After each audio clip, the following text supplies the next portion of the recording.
ఈరోజు అభినవ్ బింద్రా, అదేవిధంగా Kapil Dev, football all India captain, ఇట్లాంటి వాళ్ళందరూ ఆ స్పోర్ట్స్ బోర్డులో ఉన్నారు. Ravikanth Reddy India volleyball captain, Arjun award మన తెలంగాణ బిడ్డ కూడా అందులో ఉన్నారు. మరి వాళ్ళకు అవసరమైన పెట్టుబడులు పెట్టడానికి కావ్య మారన్, అపోలో బోర్డు సంబంధించిన వాళ్ళు, వీళ్ళందరినీ కూడా వాళ్ళకు అవసరమైన ఆర్థికంగా ఆదుకోవడానికి పెద్ద పెద్ద వాళ్ళని ఈరోజు ఒక స్పోర్ట్స్ యూనివర్సిటీని ఈరోజు ప్రారంభించుకున్నాం. తొందరలోనే 10-12 ఏళ్ళు ఎస్సీ ఎస్టీ బీసీ రెసిడెన్షియల్ స్కూళ్ళలో చదువుకునే పిల్లల్లో ఉండే క్రీడా నైపుణ్యాన్ని గుర్తించి వాళ్ళని తీసుకొచ్చి యూనివర్సిటీలో శిక్షణ ఇచ్చి 2036లో తెలంగాణ నుంచి ఒలింపిక్స్లో గోల్డ్ మెడల్ సాధించడానికి ఈరోజు ప్రణాళికలు సిద్ధం చేస్తున్నాం.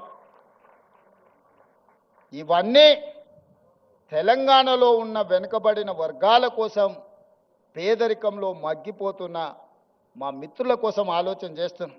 డబ్బులు ఉన్న వాళ్ళు ఎక్కడికైనా పోయి చదువుకుంటారు. వాళ్ళు స్టాన్ఫర్డ్, ఆక్స్ఫర్డ్, లండన్ ఎకనామిక్స్, ఎక్కడికైనా స్కూల్ ఆఫ్ ఎకనామిక్స్లో ఎక్కడో పోయి చదువుకుంటారు. వాళ్ళ గురించి నేను ఆలోచన చేయాల్సిన పని లేదు. అక్కడికి పోలేని వాళ్ళను, అక్కడికి ఎదగాలనుకుంటున్న వాళ్ళకు కూడా మరి ఏమైనా చెయ్యాలి కదా. అందులో భాగంగానే మిత్రులారా ఈ ఉస్మానియా యూనివర్సిటీని వేదిక చేసుకోదలుచుకున్నా. 1000 కోట్లు అనేది పెద్ద విషయం కాదు. నేను డబ్బుల రూపంలో చూడట్లేదు, ఖర్చు రూపంలో చూడడం లేదు. ఇది నా భవిష్యత్ తరాల కోసం పెట్టుబడిగా చూస్తున్నా. ఈ పెట్టుబడి ఈరోజు రాష్ట్ర ప్రభుత్వం ఈరోజు ఇంతకుముందే గచ్చిబౌలిలో టీ హబ్లో ఈరోజు మనం గూగుల్తో ఒక జాయింట్ వెంచర్ స్టార్టప్స్ కోసం ప్రారంభించుకున్నాం. కొత్తగా పరిశోధనలు చేసే వాళ్లకు ఆర్థిక సహాయాన్ని అందించాలి. వాళ్ళకి తెలివి ఉంది, సాంకేతిక నైపుణ్యం ఉంది, వాళ్లకు చెయ్యాలనే ఆతృత ఉన్నది. కానీ ఆర్థికంగా ప్రయోగాలు చేయడానికి ఒక్క రూపాయి లేదు. తల్లిదండ్రులు కూలీనాలి పనులు చేసుకునే పేదవాళ్ళు ఉన్నారు.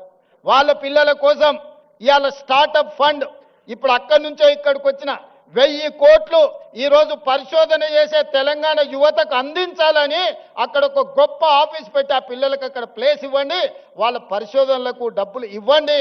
ఒకప్పుడు గూగుల్ కూడా 2 విద్యార్థులు ఒక కార్ షెడ్లో మొదలు పెడితే ఇవాళ గూగుల్ అయింది. టెస్లా, ఇలాన్ మస్క్ ఒక చిన్న పరిశోధన చేస్తే ఇలాన్ మస్క్ అయింది. ఇట్లా చాలా కంపెనీలు ప్రపంచంలో స్టార్టప్స్గా మారి మొదట్లో చదువుకున్న విద్యార్థులు చిన్న ప్రయోగం చేస్తే ఆ ప్రయోగంలో వాళ్ళు విజయం సాధిస్తే ఈరోజు ప్రపంచంలోనే ఆగర్భ శ్రీమంతులైనరు. అందుకే ఇవాళ తెలంగాణ ప్రాంతంలో ఉన్న నైపుణ్యాన్ని వెలికి తీయాలని 1000 కోట్ల కార్పస్ ఫండ్ ఈరోజు ప్రభుత్వ పరంగా నేను కేటాయించి మా తెలంగాణ పిల్లలు పరిశోధన చేస్తే ఒక్క రూపాయి కూడా పరిశోధనలో ఇబ్బంది పడద్దు, వాళ్ళు రాణించాలి, వాళ్ళు బిలియనీర్స్ కావాలి, గ్రామీణ ప్రాంతంలో నుంచి ప్రపంచంతో పోటీ పడాలని 1000 కోట్లు అక్కడ కూడా పరిశోధనల కోసం కేటాయించి ఇంకొక 1000 కోట్లు జీవో తీసుకొని ఈరోజు ఉస్మానియా యూనివర్సిటీకి వచ్చిన. ఉత్త చేతులతో రానని ఆనాడే చెప్పిన. ఉత్తుత్తు మాటలు చెప్పే అలవాటు నాకు లేదు. ఎందుకంటే వ్యవసాయం తెలిసినోని, గ్రామీణ ప్రాంతం నుంచి వచ్చినోని,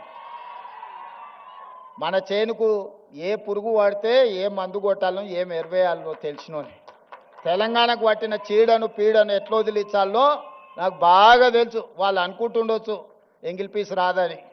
జర్మన్కు, జపాన్కు, చైనాకి ఎంగిల్ పీస్ ఏం రాదు నాయన. ప్రపంచాన్ని ఏలుతున్నది చైనా, జపాన్, జర్మనీ. అక్కడ ఇంగ్లీషు రానే రాదు, కనీసం మనం ఏబిసిడీలన్నా రాయగలుగుతున్నాం. మరి ఇవాళ ప్రపంచాన్ని శాసిస్తారు ఇంగ్లీష్ మాట్లాడే అమెరికా, చైనా సప్లైస్ ఆపితే 1 గంట కూడా బతకలేదు, 1 అవర్ కూడా అమెరికా జీవించలేదు.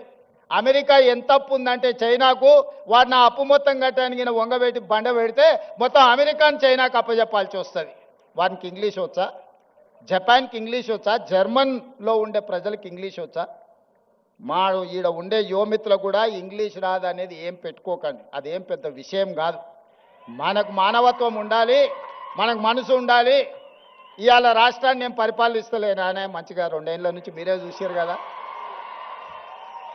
కావాలంటే 10 మంది ఇంగ్లీష్ వచ్చిన వాళ్ళని ఉద్యోగస్తులను పెట్టుకుంటే మాట్లాడవా అని చెప్పవచ్చు ఒకరి తర్వాత ఒకరిని. మా తమ్ముళ్ళకి, మా చెల్లెళ్ళకి నేను అదే చెప్పదలుచుకున్నా. మీరు ఆత్మస్థైర్యాన్ని కోల్పోకండి. భాష అనేది ఒక కమ్యూనికేషన్ మాత్రమే, అది నాలెడ్జ్ కాదు. నాలెడ్జ్ వేరు, కమ్యూనికేషన్ వేరు. మనకు నాలెడ్జ్ ఉంది, మన కమిట్మెంట్ ఉంది, మన కన్విక్షన్ ఉంది. ఈ నాలెడ్జ్, ఈ కమిట్మెంట్, ఈ కన్విక్షన్ దేశంలో ప్రపంచంలో ఏ స్థాయికైనా ఎదగడానికి ఉపయోగపడుతుంది. మీరందరు కష్టపడండి. 2 ఏళ్లలో ఉస్మానియా యూనివర్సిటీకి కావాల్సిన అన్ని సమస్యలు నేను పరిష్కరిస్తా. టీచింగ్ స్టాఫ్ గురించి కూడా ప్రొఫెసర్ కాసిం గారు అదేవిధంగా వైస్ ఛాన్సలర్ గారు చెప్పినారు. మీకే స్వేచ్ఛనిస్తున్నాం, కమిటీ వేసినాం, నియామకాలు ఏ విధంగా చేసుకోవాలనో మీకు అటానమస్గా మీకే ఇస్తున్నాం. మా ఇన్వాల్వ్మెంట్ ఉండదు. మీకు ఎవరైనా మంత్రులు, ఎంపీలో, ఎమ్మెల్యేలో ఫోన్ చేస్తే నాకు చెప్పరు.